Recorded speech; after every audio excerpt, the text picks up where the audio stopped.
Hello everyone, welcome back to the Quick Machine tutorial series. Today we're going to be looking at some of the new features of version 3 of Quick Machine, and namely in this video we're going to be looking at the advanced geometry features.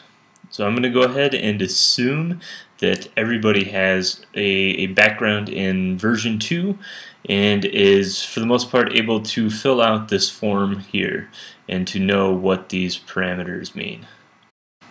So to get started, I'm just going to load up a test motor, very simple test motor. Now this form here that we see is going to be a little bit different than the version 2 form. I've sort of split the parameters up into simple and advanced geometry features.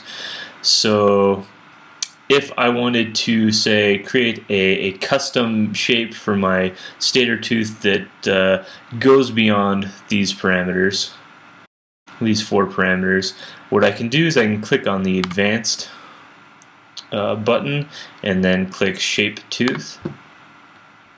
And what we see in this form is a series of points and lines that we can move around and manipulate to create any sort of shape that we want for our stator tooth. So the first thing to notice is each one of these red dots right here, these represent points, and you can just click and drag and move them around. Notice its number here is a 3. That corresponds to this point up here. So I don't necessarily just have to move it around. You can also give it exact values up here, and there's 2 options for the values that you can give it. You can give it exact XY coordinates or polar coordinates with your angle and radius. So these blue squares, these are lines or arcs. So here, if I just click and drag on this 3, you see it corresponds to this angle. You can watch it change as I move this point around. So one thing you can do is we can zoom in on different parts. So if you click on this magnifying glass and just draw a square around something, you can zoom in on your specific points.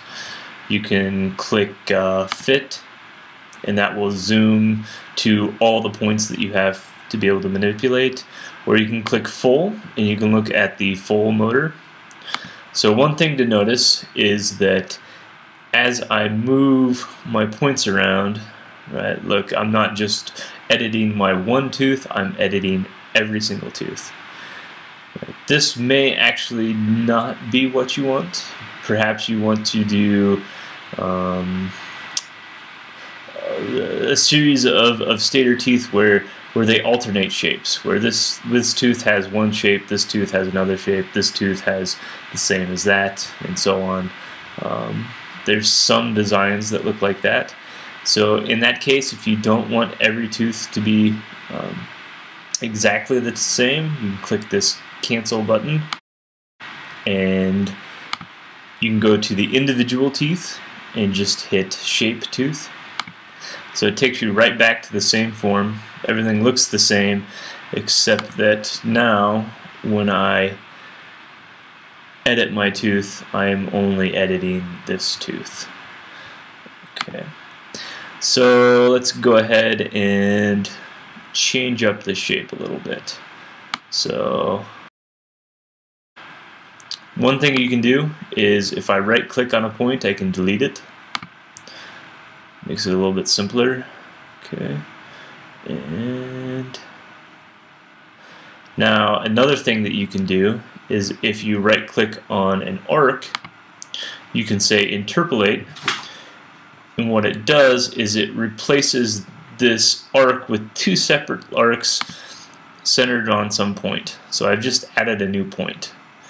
So maybe I want to give this thing a nice little curve in here, and maybe I want to edit what my tooth looks like. It's tooth tip. So maybe I'll bring this point over here a little bit, add another point, and make a nice little curve in here. You do something like that, maybe. Okay, let's look at your tooth.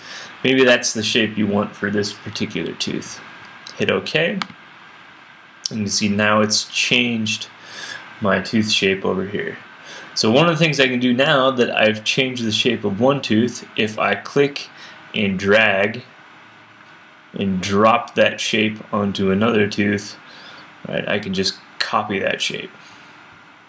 Now another thing you can do is if you right click and drag, you copy its mirror image. So you can see how this tooth here has the little tooth tip on this side and not on this side, but the image that I've copied here has the tip on the other side. Okay, so maybe I'll just copy these around here. So now I have a pretty unique shape for our stator teeth.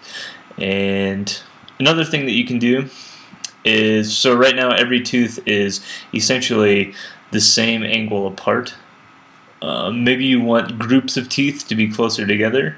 So what I can do here for the to move these teeth around, you can set your angles. And so maybe instead of having my first tooth here at a 0 angle, I'll take that to 10 degrees, and I'll move this tooth 10 degrees this way, and I'll move this tooth 10 degrees this way, and see what that gives me. Okay, so now you can kind of see that I have basically 3 groups of 2 teeth that have these very unique shapes. I guess very non-custom or very non-standard shapes. So that's one way that you can sort of make whatever sort of stator tooth shapes you want. You can do the exact same thing with your rotor. If you want to shape individual lobes, right, you can just right click and say shape lobe, or you can click on the advanced button and then hit shape lobe. And now we're going to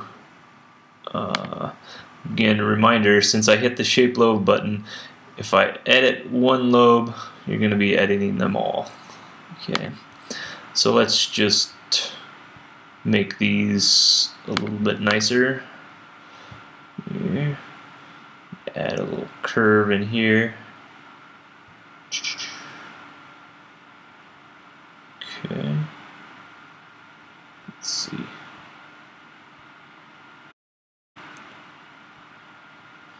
Now, one thing I haven't talked about is if I want my tooth to be, or my lobe in this case, to be symmetric, I can just edit one side of it and click copy left or right. So here, what I mean by left is basically counterclockwise of my center. So here's my center, and I'm going to copy this side. So I click copy left, and I just mirrored my left side over here. So now I have a perfectly symmetric lobe. And again, remember, since I had clicked the shape lobe button, I am now editing every single lobe, not just that one. So another thing that I haven't quite mentioned yet is this snap grid that we have.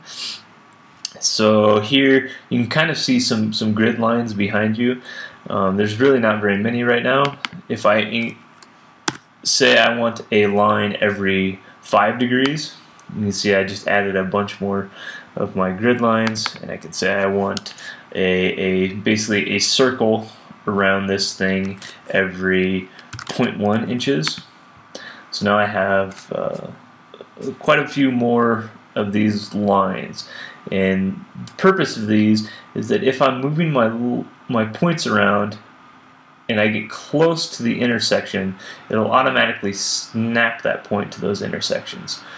So if you know your tooth, if you know the coordinates of your angles and radiuses that you want your different points, then this can be a very easy way of quickly moving around your points and quickly shaping your lobes.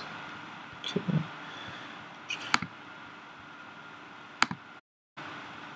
Alright, so now we've created a very interesting looking motor. It probably won't work very well, but I think you get the idea. And hopefully you can run with it and make your own awesome designs. Hopefully something that actually works. Thanks again for watching. Be sure to check out the next couple of videos. We're going to be working on some transient solutions. We're going to be doing some really cool stuff there. So thanks again. Bye.